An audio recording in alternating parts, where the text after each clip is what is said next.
Het is een verschrikkelijke flater, ja, toch opwer, maar eigenlijk is er van Leonard Nienhuis.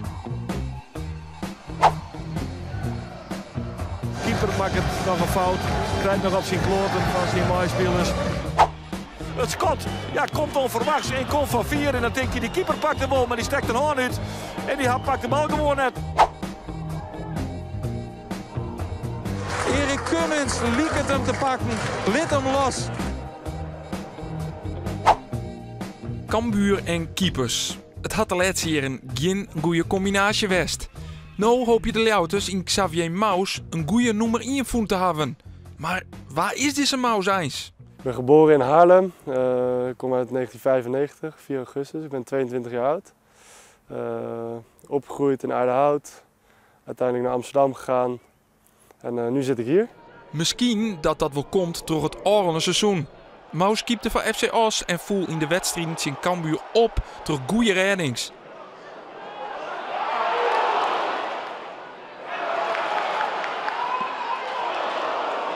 Het is een aanvallende keeper, af en toe nog wat druistig. Hè? Dus dat proberen we er nu uit te halen. Dat hij wat rustiger gaat keepen, waardoor hij ook niet over alles hoeft na te denken. Dat hij alleen maar ballen hoeft tegen te houden. Ik ben een jongen die heel graag wil, er veel energie in wil leggen.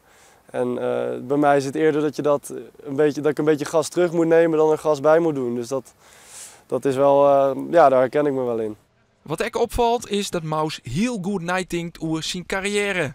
Hij keepte in de jeugdopleiding van Ajax en daarna maakte hij de oerstap naar FC Os.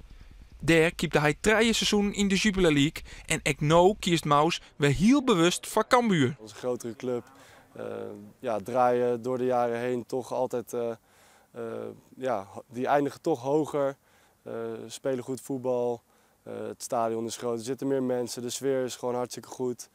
En ja, in alles kan je wel zien dat het een grotere club is en dat daarin de sportieve uitdaging ook ja, beter is.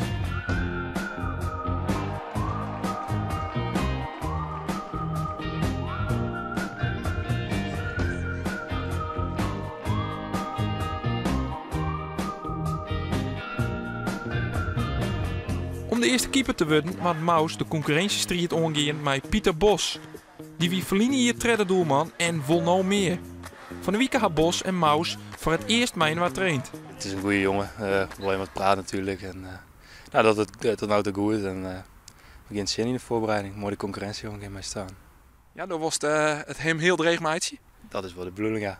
Ja, ik ben hier om te spelen natuurlijk. Ik ga nu 2 jaar op de bank zitten en ik denk dat ik nou wel klaar ben om een keer een seizoen te spelen. Waar de beide jonge doelmannen mee omgaan matten is de druk die er bij Sjen komt.